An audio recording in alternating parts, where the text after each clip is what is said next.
Okay, so now moving to the features of the parliamentary form of government. Okay, so what are different features? What are different features of parliamentary form of government? We will talk about them one by one. Okay, so the first feature is the parliamentary form of government has a nominal and a real head. Nominal and a real head. Okay, so what is a nominal head and a real head?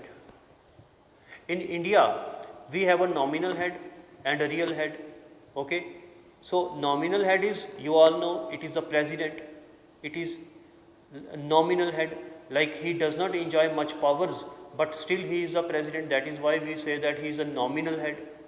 Okay, whereas the real head of the government is the prime minister. That is why we say that real head is the prime minister. Okay, so nominal head is the president, real head is the prime minister. We also say that de jure, D E J U R E, D E J U R E, de jure, that is nominal. De jure simply means nominal head. Okay, and if an objective type question comes in the examination and it is asked who is the de jure head of Indian state, it is the president. Okay, whereas de facto, de facto, who is the de facto head? De facto means real. Okay, de facto means real. So who is the real head of government in India? It is the prime minister. So de jure is president, de facto is the prime minister. Got it? One more thing, the president is the head of the state, whereas the prime minister is the head of the government. This is very important. Who is the head of the state? The president. Who is the head of the government? The prime minister. Now why this distinction is there? What is the difference between the head of the state and the head of the government? Head of the government means real authority. Real authority. The person who is the head of the government enjoys real authority over the government. He is at the top. Whereas the head of the state implies ceremonial functions, nominal functions, visiting certain countries, okay, on symbolic basis. So as a head of the state, the president performs certain duties which are symbolic in nature, whereas as head of the government, the prime minister performs certain duties which are not symbolic but which are real in practice. So that is why head of the government is the prime minister and the head of the state is the president of India. Okay, so this is the difference between nominal and real head, okay, of executive in India or in any parliamentary system. Now, Article 74 says that the prime minister has to advise to the president on the policies of the government. Okay, the prime minister, we can also say that a council of ministers headed by the prime minister advises the president on certain things. Okay, this is Article 74. So advises the president on certain things, on certain policies, and the president is bound to act on that advice. That is, the advice tendered by the prime minister to the president is binding on the president.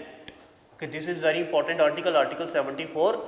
So it follows the first point only. The first point is nominal and real executive in the parliamentary system.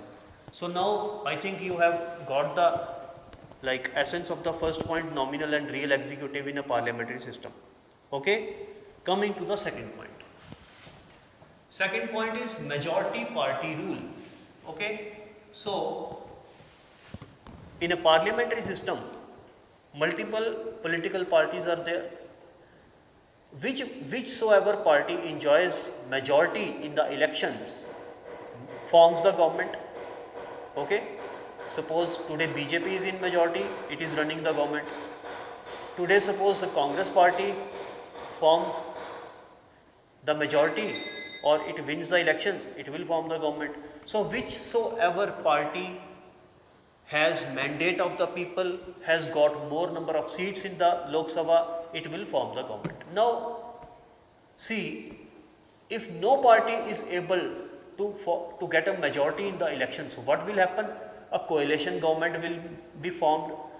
Okay, so the coalition government will be formed by the like-minded parties, the parties having like ideologies or similar ideologies. Okay, the ideologies should match. Okay, third point, that is collective responsibility. Okay, collective responsibility means that now this principle is the bedrock of the parliamentary form of government. Bedrock means it is most important for part of the parliamentary form of government. Okay, collective responsibility. It means that the ministers in the government are collectively responsible to the parliament and to the Lok Sabha. Okay, so I mean to say that the council of ministers, which is headed by the prime minister, is responsible, number one, to the parliament and number two, to the Lok Sabha. Okay, we can also say that in collective responsibility point, the council of ministers headed by the prime minister is collectively responsible to the parliament in general and Lok Sabha in particular. Okay, this point emanates from where? This point emanates from, earlier I told you what, that in a parliamentary form of government, the executive is responsible to the legislature. So here, who is the executive? The council of minister. And to whom the council of minister is being responsible? To the parliament. And what is the parliament? The legislature. So what I told you earlier, that is the bedrock of parliamentary democracy. It is the collective responsibility. I think you got the point. So I am moving to the next point, and it is the political homogeneity. I told you political homogeneity means similarity. In any coalition government, if two or more parties join hands to form the government, when no single party gets a majority in the elections, so those two or more parties should have homogeneity in their ideologies. For example, all those parties should be secular minded. Okay, this is an example.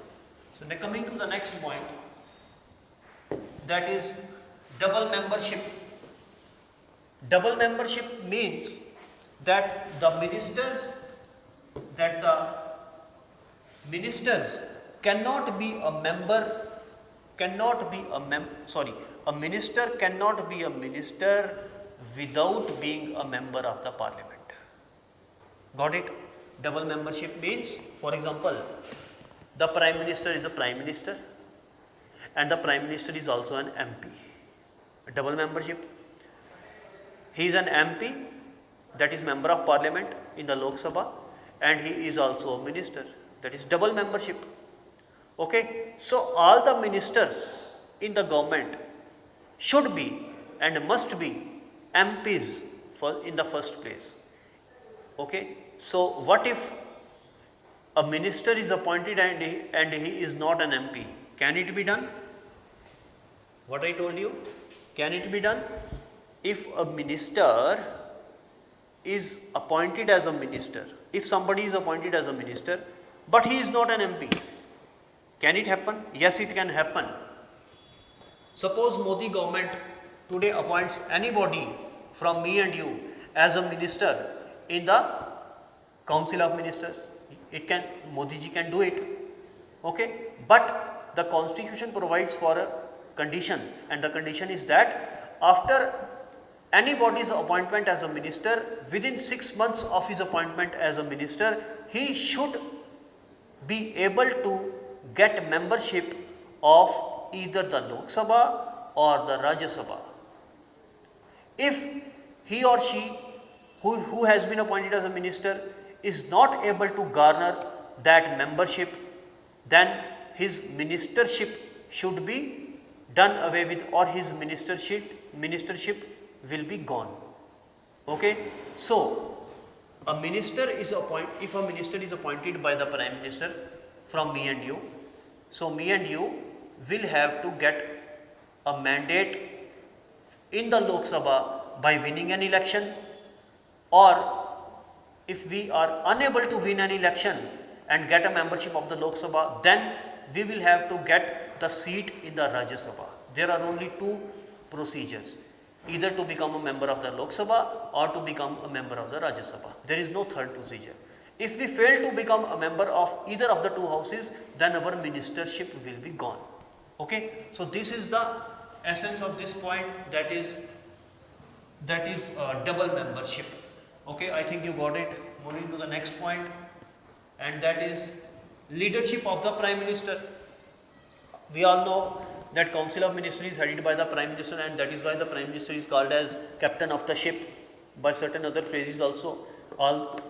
In real sense also he is captain of the ship only, because he is the leader of the parliament, he is the leader of the house, and he is leader of the government also. So in all these capacities he is called as a leader. Okay. So his leadership is very important. Next point is the dissolution of the lower house. Okay. Now dissolution of lower house. Lower house is the Lok Sabha or House of People.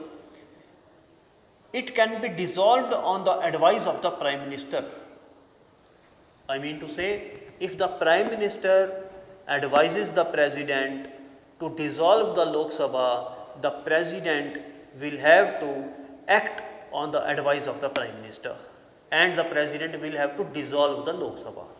So here we saw that before the expiry of the 5-year term, even before the expiry of the 5-year term of the Lok Sabha, the Prime Minister can dissolve the Lok Sabha by advising the same to the President, and the President will have to abide by that advice. Okay. So in nutshell we can say here that the executive can dissolve the legislature in India. The executive, which is the Council of Ministers, can dissolve the legislature, that is the Lok Sabha in India. Okay.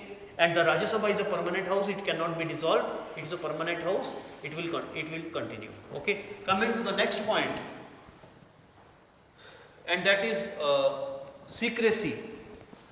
Every minister, when he is appointed, has to take an oath of secrecy, okay, before he enters upon his office. So this oath is given to him so that he does not divulge any details of the policies of the government to anybody outside his office. So this oath is very important in a parliamentary democracy to this point. So these are the points of parliamentary form of government. Tomorrow we will discuss the advantages and disadvantages of parliamentary form of government. For now, enough. And if you have any doubts, you can ask in the comment box, or you can SMS or WhatsApp me on my phone number, that is 9596 662695. I repeat, 9596 662695. If this number is not available, or if it is unreachable or something, then you can call, or not call, but WhatsApp on 700 6627 700 You can also visit our website, that is www.pulseis.com, or follow our Facebook page, that is Pulse IAS, and follow us on YouTube channel, that is Pulse IAS, and subscribe to our channel to get all the lectures. Thanks for watching.